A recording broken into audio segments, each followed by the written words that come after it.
Hello class 11th, कैसे आप सभी। आप सभी का स्वागत है एसपी एजुकेशन चैनल पर।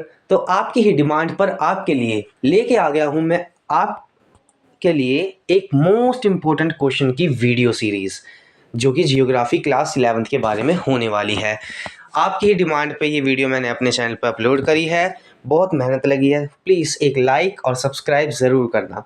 तो आज इस वीडियो में हम क्लास 12th जियोग्राफी के फर्स्ट बुक, जो हमारी वर्ल्ड जियोग्राफी है, उसके सारे चैप्टर्स के मोस्ट इम्पोर्टेंट क्वेश्चन की बात करने वाले हैं।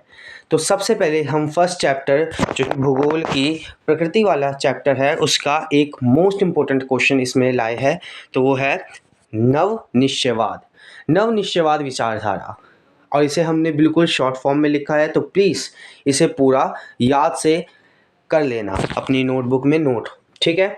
तो सबसे पहला आता है कि ठीक है, यह संकल्पना ग्रिफिथ टेलर द्वारा प्रस्तुत की गई थी। नवनिश्चयवाद की विचारधारा ग्रिफिथ टेलर, ठीक है, यह एक भूगोलवेता थे। इन्होंने, ग्रिफिथ टेलर ने नवनिश्चयवाद की विचारधारा दी थी, और इसी विचारधारा को रुको और जाओ, ठीक है, रुको और जाओ की विचारधारा के नाम से भी जाना जाता है। और यह विचारधारा पर्यावरणीय निश्चयवाद, जो कि हमारी पहली विचारधारा है, और संभववाद के बीच के मार्ग को प्रस्तुत करती है, ठीक है।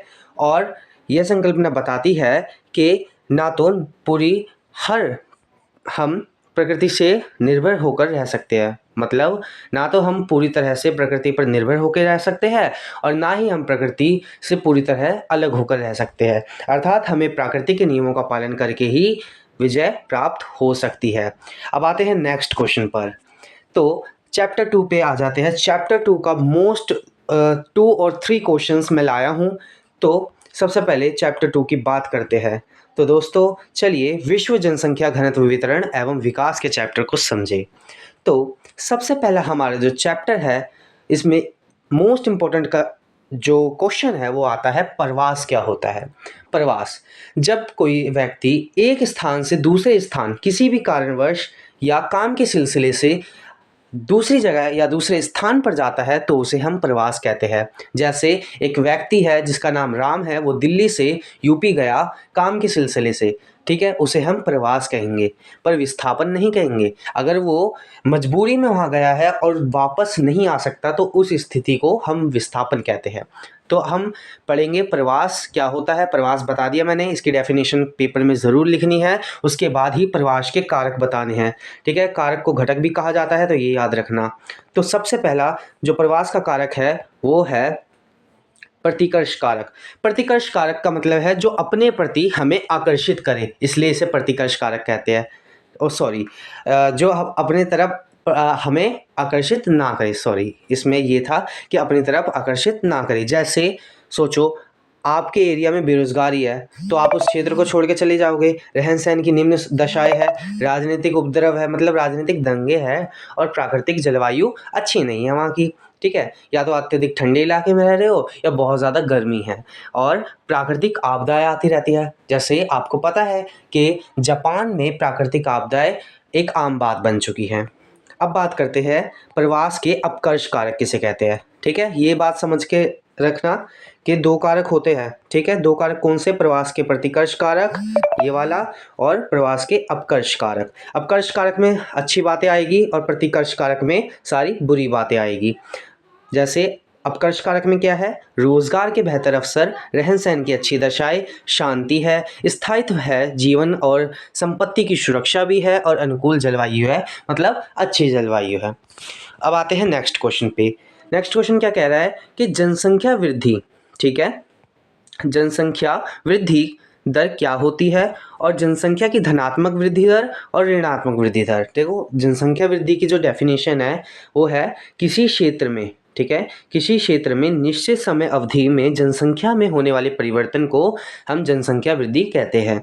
जब जनसंख्या परिवर्तन को प्रतिशत में व्यक्त किया जाता है, तो उसे ही हम जनसंख्या वृद्धि दर कहते हैं। देखो, किसी भी क्षेत्र में जब हम निश्चित समय अवधि में किसी भी जनसंख्या को काउंट करते हैं, जनसंख्या में परिवर्तन आता है, तो हम उसे जनसंख्या वृद्धि कहते हैं। या तो परिवर्तन पहले से कम, जनसंख्या पहले से ज़्यादा हो सकती है या पहले से कम हो सकती है। जब उसे ही हम प्रतिशत में व्यक्त कर देते हैं तो उसे हम जनसंख्या वृद्धि दर कह देते हैं, बस दर लग जाता है। जहाँ हम प्रतिशत में काउंट कर देंगे उसे तो वो दर कहलाएगा। ठीक है, ये बात याद रखना। अब बात करते हैं कि इसके दो जो कारक है वो क्या है, तो जनसंख्या की धनात्मक वृद्धि दर और जनसंख्या की ऋणात्मक वृद्धि दर। सिंपल सी बात है कि नहीं, दो समय अंतरालों के बीच जब जन्म दर मृत्यु दर से अधिक हो जाती है तब वह जनसंख्या की धनात्मक वृद्धि दर कहलाती है। सिंपल है, जैसे 2025 में हमारी समझ लो जो जनसंख्या थी वो 140 करोड़ थी, अब 2026 में आकर ये 142 करोड़ हो गई, मतलब पहले से बढ़ गई। तो ये हमारी क्या कहलाएगी, जनसंख्या की धनात्मक वृद्धि दर।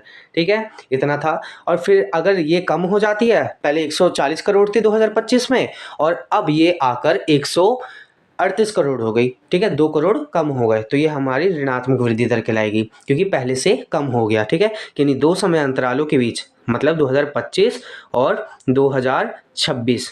ठीक है, ये याद रखना। और जब जन्म दर मृत्यु दर से कम हो जाती है तब वह जनसंख्या की ऋणात्मक वृद्धि दर कहलाती है। अब आते हैं नेक्स्ट क्वेश्चन पे गाइस। तो नेक्स्ट क्वेश्चन हमारा क्या कह रहा है कि इसमें जनसंख्या वृद्धि को बताना है हमें। ठीक है, तो ये हमारी जनांख्यिकी संक्रमण की दशाएं बताई गई है। ये क्वेश्चन हर बार आता है एग्जाम में। ठीक है, 2026 जो बोर्ड आने वाला है तो समझ लो उसके लिए फिक्स है। चैप्टर 2 से ही मोस्ट इंपॉर्टेंट क्वेश्चन है और 5 मार्क्स का लगभग बनता है। ठीक है, तो इसे ज़रूर याद करके जाना या कॉपी में पहले ही लिख लेना। तो इसे इसे तो प्लीज़ गाइस मत छोड़ना बिल्कुल भी। ठीक है, ये क्वेश्चन तो आपको फ्री का मार्क्स दे के ही जाएगा। तो अब बात कर लेते हैं जनांख्यिकी संक्रमण का सिद्धांत। पहले ये डेफिनेशन दे देनी है, देखो थोड़ा कष्ट उठाना पड़ेगा, इसे रटना पड़ेगा, या आप याद कर सकते हो याद कर लो, या समझ सकते हो तो समझ लो मेरी वीडियो से। तो जनांख्यिकीय संक्रमण क्या है? जनांख्यिकीय संक्रमण किसी क्षेत्र की जनसंख्या के वर्णन तथा भविष्य की जनसंख्या का पूर्व अनुमान लगाने में मदद करती है। मतलब हमें पता चल जाता है इससे कि किसी क्षेत्र में कितनी जनसंख्या है और आगे जाकर कितनी जनसंख्या हो सकती है या बढ़ सकती है। और इस सिद्धांत के अनुसार जैसे जैसे कोई देश सामाजिक, ग्रामीण खेतीहर और अशिक्षित से उन्नति करके नगरीय, औद्योगिक और साक्षर बनता है, वैसे वैसे उस देश में उच्च जन्म दर और उच्च मृत्यु दर से निम्न जन्म दर और निम्न मृत्यु दर की स्थिति आने लगती है।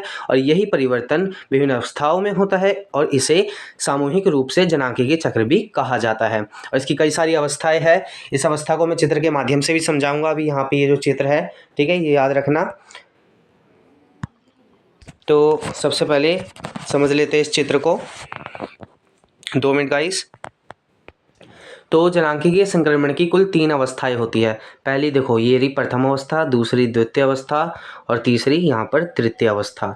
ठीक है, प्रथम, द्वितीय और तृतीय। प्रथम अवस्था में क्या होता है? जन्म दर और मृत्यु दर। ठीक है, जन्म दर और मृत्यु दर दोनों क्या होते हैं? हाई होते हैं। और जो जो लोग होते हैं वो प्राथमिक क्रियाओं से जुड़े होते हैं, मतलब खेती बाड़ी से जुड़े होते हैं, बस इतना याद रखना। और द्वितीय क्रिया में क्या होता है? द्वितीय क्रिया में जो लोग होते हैं वो आगे जाके थोड़ी उनमें विकास हो जाता है और जन्म दर में क्या आती है? जन्म दर में थोड़ी वृद्धि होती है और मृत्यु दर में थोड़ी गिरावट आती है। जैसे यहाँ पे इस चित्र में है, ये अभी चित्र समझाऊंगा तो आपको ये समझ आ जाएगा। ठीक है, और क्या होती है? जनसंख्या इसमें तेजी से बढ़ती है और इस अवधि को या इस अवस्था को जनसंख्या विस्फोट की अवधि के नाम से जाना जाता है। ठीक है, अब नेक्स्ट तृतीय अवस्था में क्या होता है कि यहाँ पे लोग अच्छे से पढ़े लिखे हो जाते हैं। इसमें दोनों चीज़ कम हो जाती है, मृत्यु दर भी और जन्म दर भी। ठीक है, यहाँ पे लिखा है कम हो जाती है। अब देखो इसे समझते हैं चित्र को। पहली अवस्था में क्या है? पहली अवस्था में जो मृत्यु दर है वो क्या है? निम्न है। ये चीज़ आपको यहाँ पे दिख रही होगी। और दूसरी अवस्था में ये रही दूसरी अवस्था, ये बीच की अवस्था है, यहाँ पे ये लाइन खींची हुई है। ठीक है, ये बीच की अवस्था है अपनी। इसमें क्या होता है? जनसंख्या में प्राकृतिक वृद्धि देखी जाती है। जो हमारी मृत्यु दर है, ये मृत्यु दर की लाइन जा रही है, ये देखिए, ये नीचे गिर जाती है अचानक से और जन्म दर धीरे से बढ़ती है, फिर धीरे धीरे कम होती है। इसमें ये चीज़ है। और तीसरी अवस्था में क्या होता है? इसमें दोनों चीज़ निम्न होती है। ठीक है, जन्म दर भी और मृत्यु दर भी। अब देखो ये पूछता है कि प्राथमिक जो पहली अवस्था है, प्रथम अवस्था, वो कहाँ पर पाई जाती है? तो प्रथम अवस्था हमारी बांग्लादेश, में पाई जाती है, और सेकंड अवस्था में अभी हम हैं, हमारा भारत है, और श्रीलंका है, और चाइना भी है, ठीक है। और थर्ड अवस्था में जहाँ जहाँ पर जन्म दर और मृत्यु दर दोनों ही कम है, वो कनाडा है, मतलब विकसित देश। इसमें क्या आ जाएगा, पूरा अल्प विकसित देश, यहाँ पर विकासशील देश, और यहाँ पर विकसित देश, जैसे यूएस से हो गया, और संयुक्त राज्य अमेरिका, जापान, कनाडा, ऐसे ऐसे देश, ठीक है। अब आते हैं चैप्टर 3 पर गाइस। चैप्टर 3 भी मोस्ट इम्पोर्टेंट क्वेश्चन यहाँ पे डिस्कस करेंगे हम। जैसे पहला क्वेश्चन आता है कि मानव विकास, ठीक है, मानव विकास के विभिन्न उपागमों को स्पष्ट कीजिए। मानव विकास के विभिन्न उपागम में से आता है सबसे पहला आय उपागम। आय उपागम है, ठीक है। नेक्स्ट हमारा कल्याण उपागम है, और इसके कुल 4 उपागम होते हैं, ठीक है। मानव मानव विकास के 4 उपागम होते हैं। फिर है आधारभूत आवश्यकता उपागम, फिर है हमारा क्षमता उपागम, ठीक है। ये याद रख लेना, 4 उपागम होते हैं और 4 ही स्तंभ होते हैं, तो स्तंभ और उपागम में कंफ्यूज मत होना। आय उपागम क्या होता है, यह मानव के सबसे पुराने उपागमों से एक है, ठीक है, सबसे पुराना उपागम है। और दूसरा, इसमें मानव की आय के साथ विकास को जोड़कर देखा जाता है। सोचो, अगर एक व्यक्ति की आय बढ़ रही है, इसमें इनकम बढ़ रही है, तो समझ लो उस देश का विकास भी हो रहा है, बस इतना ही था। अब दूसरे पे आते हैं, याद रख लेना, यहाँ पे आय उपागम है, फिर कल्याण उपागम है, ठीक है, फिर मूलभूत आवश्यकता उपागम है, फिर क्षमता उपागम है। अब नेक्स्ट पे आते हैं कल्याण उपागम। कल्याण उपागम, जैसे ये चित्र मोदी जी हमारे ये रहे, मोदी जी दिख रहे हैं, ये क्या कर रहे हैं, यहाँ पे पॉलिसी बना रहे हैं, जैसे बेटी बचाओ बेटी पढ़ाओ की पॉलिसी बनाई इन्होंने, ठीक है। बस इतना ही है इसमें कि कल्याण उपागम में किसका दायित्व होता है, तो सरकार का दायित्व होता है पॉलिसी बनाना, और इसमें लाभार्थी मतलब जो भी बेनिफिट लेता है वो कौन होता है, आम व्यक्ति होता है, ठीक है। तो यह उपागम मानव को लाभार्थी मतलब लाभार्थी के रूप में देखती है, अथवा सभी विकासात्मक गतिविधियों के लक्ष्य के रूप में देखती है, और सरकार कल्याण पर अधिकतम व्यय करके मानव विकास के स्तरों में वृद्धि करती है, ठीक है, करने की जिम्मेदारी लेती है। अब नेक्स्ट आता है आधारभूत आवश्यकता उपागम। क्या होता है आधारभूत, मतलब बेसिक नीड्स। जैसे ये महिला खड़ी है यहाँ पे, ठीक है, ये गर्ल है, इसे बेसिक नीड क्या है, इसे खाने की तलाश है, इसे एक घर भी चाहिए, और अपने स्वास्थ्य को भी देखना है, हेल्थ केयर भी करनी है, और कपड़ा भी चाहिए पहनने के लिए। तो इसीलिए इस उपागम को आधारभूत आवश्यकता उपागम कहते हैं। पर हमें यहाँ पे 4 चीज़ दी गई है, पर आधारभूत आवश्यकता उपागम में 6 चीज़ बताई गई है। कौन कौन सी, तो शिक्षा है, भोजन है, जल आपूर्ति है, स्वच्छता है, स्वास्थ्य है, और आवास है, ठीक है। ये 6 चीज़ है पूरी की पूरी। और इस उपागम को मूल रूप से अंतर्राष्ट्रीय श्रम संगठन, ठीक है, ILO, मतलब इंटरनेशनल लेबर ऑर्गेनाइजेशन, ठीक है, ILO द्वारा प्रस्तावित किया जाता है। और इसमें 6 न्यूनतम आवश्यकताओं, जैसे शिक्षा, रोज़गार हो गया, ठीक है, और रोज़गार नहीं, शिक्षा, भोजन, जल आपूर्ति, और जल आपूर्ति का मतलब जल मिलना चाहिए सभी को, और स्वच्छता, स्वास्थ्य और आवास की पहचान की गई थी, और इन्हें ही मानव विकल्पों के प्रश्न की उपेक्षा की है। बस इतना ही था इसमें। अब आते हैं क्षमता उपागम पे, जो कि लास्ट है। और देखो, ये जो व्यक्ति दिख रहे हैं, इन्हें नोबेल पुरस्कार मिला है, और ये हमारे व्यक्ति भारत के हैं, जो अमर्त्य सेन इनका नाम था, और ये भारत रत्न से सम्मानित हुए थे। और क्षमता उपागम, अब इसे समझते हैं। इस उपागम का संबंध प्रोफेसर अमर्त्य सेन से है, और इन्होंने इस उपागम पेश करा था। और संसाधनों तक पहुंच के क्षेत्रों में मानव क्षमताओं का निर्माण करना बहुत मानव विकास की कुंजी है। बस इतना लिख देना। क्षमता उपागम का मतलब क्या होता है कि हर व्यक्ति की संसाधनों तक पहुंच होनी चाहिए, क्षमता होनी चाहिए, बस इतना। अब देखो, ये मानव विकास के कुल 4 स्तंभ, आज इसे समझते हैं। मानव विकास के 4 स्तंभ है, ये देखिए 4 स्तंभ, ठीक है। तो ये है पहला क्षमता, फिर है सतत पोषणता, फिर है उत्पादकता, फिर है अपना सशक्तिकरण है, ठीक है। तो ऐसे ही है, इसमें थोड़े मिसप्रिंट है तो उस पर ध्यान मत देना। तो मानव विकास के 4 स्तंभ क्या है, सबसे पहला स्तंभ है क्षमता, दूसरा है सशक्तिकरण, और तीसरा है सतत पोषणता, और चौथा है उत्पादकता। सबसे पहले समझते हैं कि मानव विकास क्या होता है। देखो, कभी भी स्तंभ पूछे या उपागम पूछे तो आपको मानव विकास की डेफिनेशन देनी है। तो यहाँ पे मानव विकास की डेफिनेशन दे रखी है कि मानव विकास से तात्पर्य मनुष्य के जीवन में होने वाले गुणात्मक परिवर्तन से है। अब गुणात्मक परिवर्तन क्या है, तो गुणात्मक परिवर्तन से अभिप्राय मनुष्य के जीवन में होने वाले बदलाव से है। जैसे एक व्यक्ति है, पहले वो बहुत ज़्यादा गरीब था, अब वो व्यक्ति के जीवन में सुधार आ रहा है, वो धीरे धीरे अमीर हो रहा है, धनवान हो रहा है, उसके पास गाड़ी गाड़ी, पैसा, फूड, खाने के लिए फूड और पहनने के लिए कपड़ा धीरे धीरे आ रहा है, तो उसका क्या हो रहा है, मानव विकास हो रहा है। ऐसे ही जब देश के लेवल पे होता है तो इसे पूरा मानव विकास ही कहते हैं। ठीक है, तो मानव, ये आप समझ गए। अब समानता, समानता का मतलब सिंपल सा है, समानता से आप समझते हैं। ठीक है, इसे समता भी बोलते हैं। जैसे सभी को संसाधनों की समान पहुंच होनी चाहिए, हर एक व्यक्ति को संसाधन मिलने चाहिए यूज़ करने के लिए। संसाधन वही जो हमारी रोज़मर्रा की चीज़ें होती है, उसे हम इस्तेमाल करते हैं। फिर है सशक्तिकरण। सशक्तिकरण क्या है? सशक्तिकरण से अभिप्राय वह लोग जो सामाजिक और आर्थिक रूप से संसाधनों से वंचित है। जैसे सोच लो, ये लोग हैं वंचित है, इन्हें संसाधन नहीं मिल पा रहा, ये रहा। ठीक है, तो उन तक संसाधनों की पहुंच को बढ़ाना, इसे ही हम सशक्तिकरण कहते हैं। फिर नेक्स्ट आते हैं, अब सतत पोषणीयता क्या है? सतत पोषणीयता का मतलब देखो, संसाधनों का ऐसा विवेकपूर्ण प्रयोग जिससे न केवल वर्तमान पीढ़ी ही नहीं अपितु भावी पीढ़ियों की आवश्यकता हो सके। देखो, यहाँ हमें संसाधनों का अच्छे से उपयोग करा तो हमारी जो भावी पीढ़ियाँ हैं, जैसे ये हमारी भावी पीढ़ियाँ हैं, ठीक है, ये बच्चे हैं, तो ये हमारे आगे जाकर हमारे संसाधनों का उपयोग सही प्रकार से कर पाएंगे। तो इसे ही हम बोलते हैं संसाधनों का विवेकपूर्ण प्रयोग, इसे ही सतत पोषणीयता बोलते हैं। मतलब संसाधनों को ऐसा उपयोग करना है जिससे हमारे लिए भी वो बच जाए और आने वाली पीढ़ी के लिए भी बच जाए और हमारी भी ज़रूरत पूरी हो जाए। अब है उत्पादकता। उत्पादकता से क्या मतलब है? जैसे कम से कम संसाधनों में ज़्यादा से ज़्यादा विकास करना ही उत्पादकता कहलाता है। सोचो, आपके पास कम संसाधन है तो ज़्यादा से ज़्यादा और आप विकास करते जा रहे हो, इसे ही हम बोलते हैं उत्पादकता। अब है चौथा चैप्टर। ठीक है, चौथे चैप्टर पे आते हैं। चौथा चैप्टर क्या है?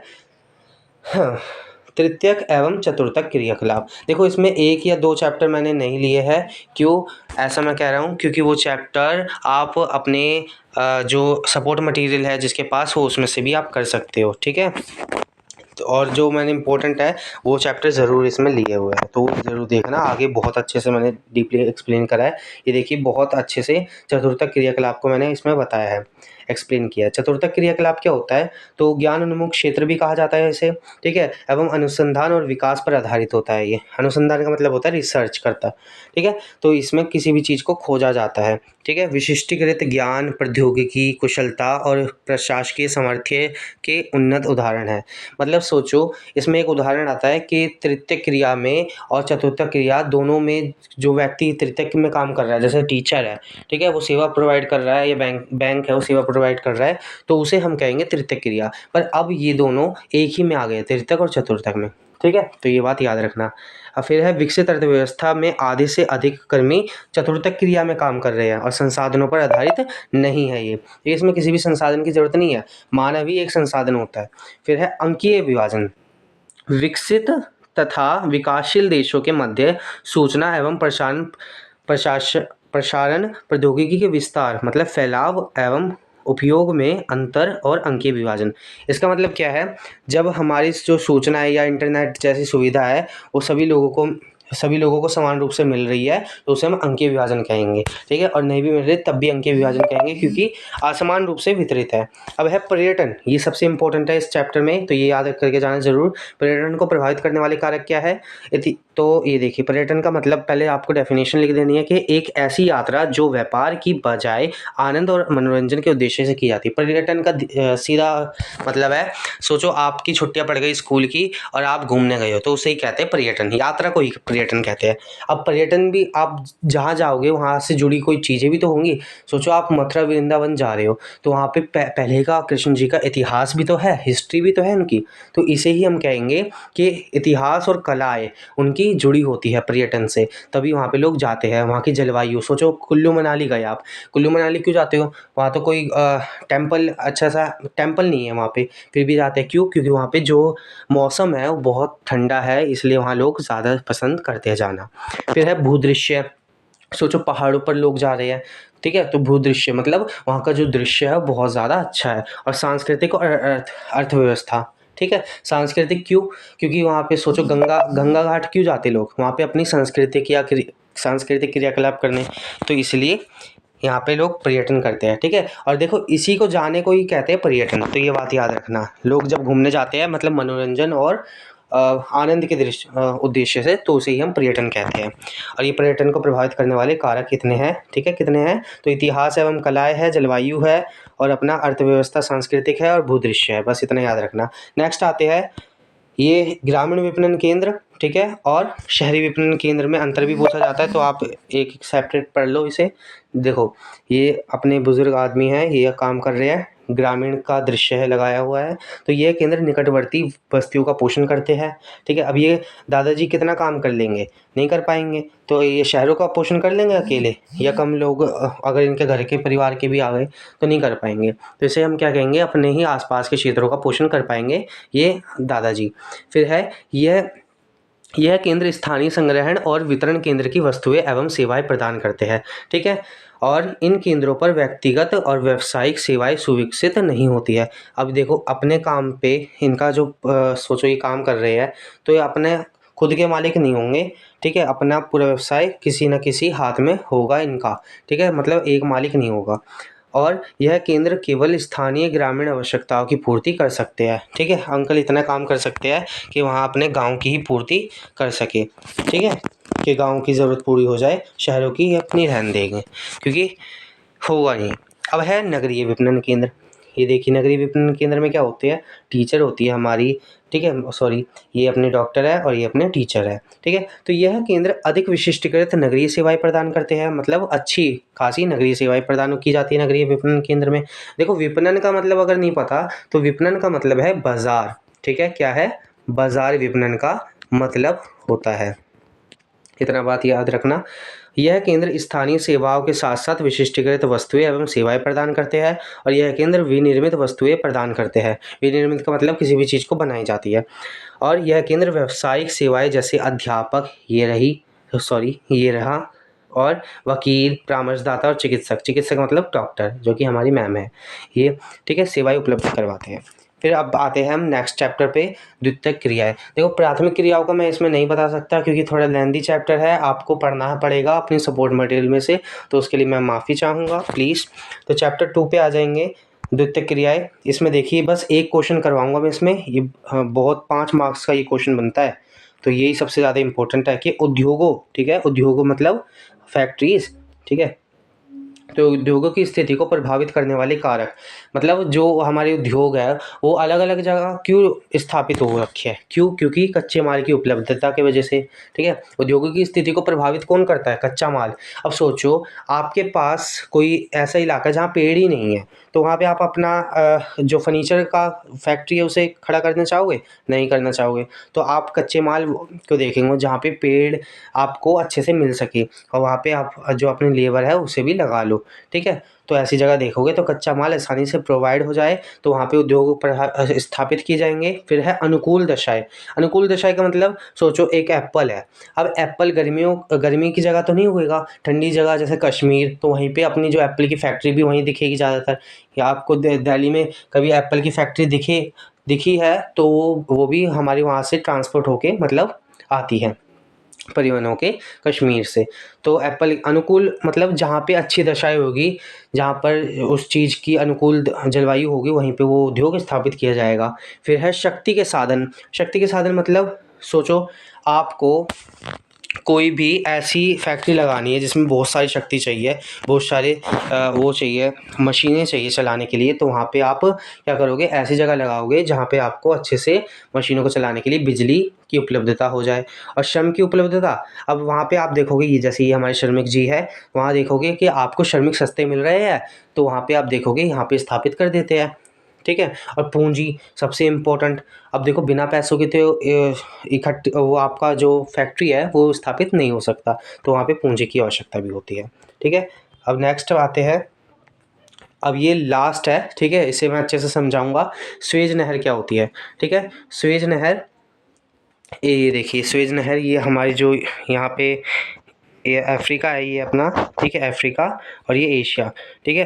अफ्रीका और एशिया के बीच में जो ये देखो नदी सी दिख रही है ना आपको, इसे ही हम कहते हैं स्वेज नहर, ठीक है। अभी मैं जूम करके भी दिखाऊंगा इसे, ठीक है। तो सबसे पहले हम जानते हैं,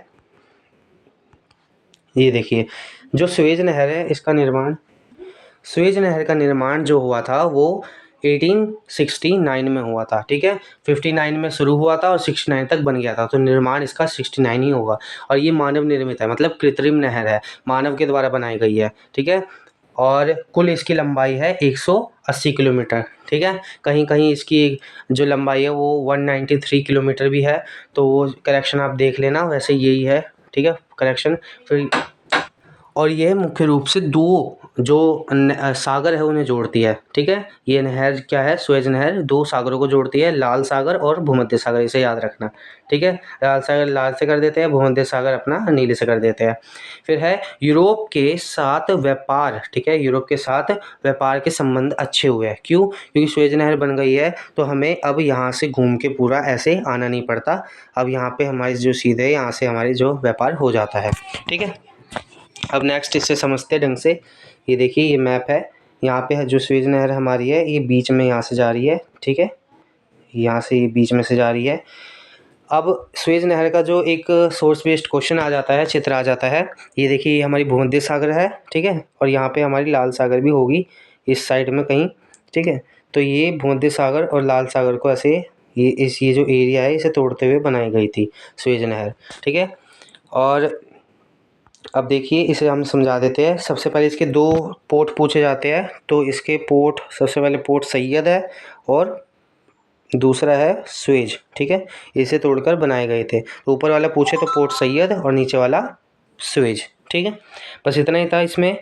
अब बस सारे इंपॉर्टेंट क्वेश्चन इसमें हो चुके हैं। कुछ क्वेश्चंस है वो आप अपने सपोर्ट मटेरियल से कर लेना। बस ये आपके क्लास 12th जो जियोग्राफी का एग्ज़ाम है 26 फरवरी को, उसके लिए बहुत ज़्यादा इंपॉर्टेंट वीडियो है, तो प्लीज़ पूरा देखिएगा, ठीक है। स्किप बिल्कुल भी नहीं कीजिएगा। तो बस इतना ही था, धन्यवाद। सब्सक्राइब कर लेना और चैनल पर लाइक ज़रूर कर देना।